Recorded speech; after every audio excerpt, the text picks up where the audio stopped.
However, if you're having issues with getting more customers to your SaaS business and you can't figure out why is it so, you seem like you have a good product, but people just don't buy it.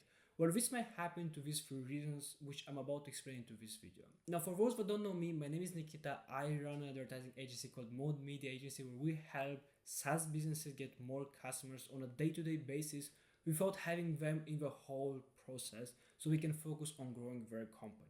Now, without any more introduction, let's get straight to this video. So, the first reason why you might not get customers is because you don't have enough research on your market. And let me explain. If you don't have a product that's market fit, if you don't have a problem which your product solves, you're never gonna get customers. Like, this is not just about SaaS. This is the whole entrepreneurship, is the whole business model in place. If you want to make a lot of money with your company, you have to solve a problem.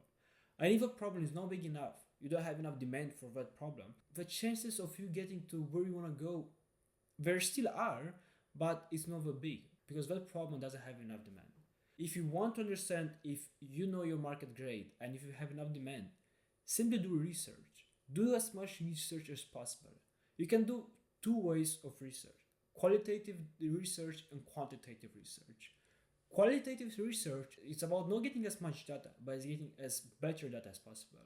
This can be done through interviews, through focus groups, and through other ways of you getting more data that's better data actually.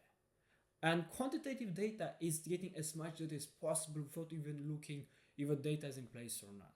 Your purpose with quantitative data is just having tens, hundreds pieces of paper with data about your market, so you can understand if this works or not, if your product is solving an issue or not. Look, I understand you might think your product is the best, but you have to look objectively. Is your product solving a problem or not? If it's not, then look over the data you have. Maybe it's something different. It's close to what you're trying to sell. Maybe that's the problem. And just to give an example, if you're a contractor, let's just say you're a contractor for this case. If you're a contractor and you have a solution to the market that's sustainable, which we all know we have problems with our environment nowadays. And if you want to sell a sustainable product to a country that doesn't really care about sustainability, yes, there is a problem, but there is not enough demand. And the chances of you selling the product successfully and hitting those numbers you want to hit is not as high if you got the same product, same problem, but you were selling in a market where that product and that problem is acknowledged. Just an example, if you sell in Netherlands a product that's more sustainable, you can actually price a higher price, and you can also sell that product in bulk. And what's important for your SaaS business as well, if your product is not fit for the market, even if there's a problem, but the market just doesn't want your product, well, try a different market. And this is why it's important to have research. And with this research, it's also about listening to your audience, to your customers, your existing customers. If you don't have them, just listen to what people have to say on the internet. And this brings us to the second reason, which is you don't listen to your audience with your ears. You listen with your brain. Why? Well, because people tend to say something you want to hear. So when you hop on an interview or when you hop somewhere you're gonna learn more about your customers, essentially you would want to hear something you already know. Why? Well, because we are human beings and we like when we know everything. And that's why you have to shut down your ears. You have to listen with your brain. So if you have an interview where you ask more about a problem you're trying to solve, listen to what those people actually have to say with your brain. Is this actually solving the problem or not? Is this something I just want to solve, or is it something that the market actually needs? Just to give an example, I've done hundreds of interviews and tens of research papers. Whenever I was hopping on an interview or something similar where I had to get more data on the market or the problem I'm trying to solve, at the start, even my first 15 interviews, they were all about, hey, look, I want to hear this because I know this already.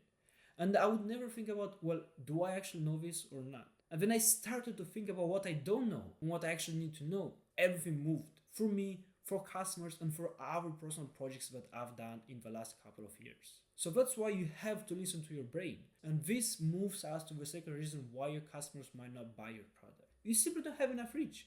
Look, let's say you started out already. Maybe you have some customers at this moment. Maybe people already love your product. And you have 10, 15, 20, 100, 200 customers.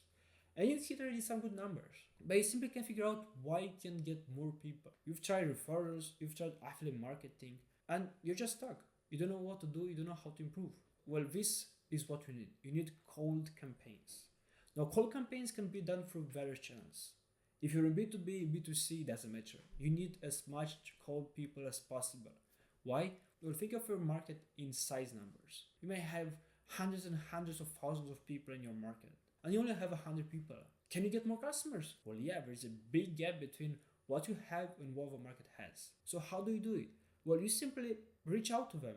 You just start to reach out to them. You can do it through messages, through all of this. Have a whole funnel in place. Have a campaign that's cold, and that campaign get as much traffic as possible. And then have in the middle and bottom of funnel campaigns. Well, the goal of those campaigns is to nurture those leads. Essentially, it's you have one campaign that's cold, and this can be done on Meta, for example. You have a cold campaign, and then you have middle of a funnel campaign and bottom of a funnel campaign. So in cold, you have people who never heard about you. They're gonna click on your website, something like this.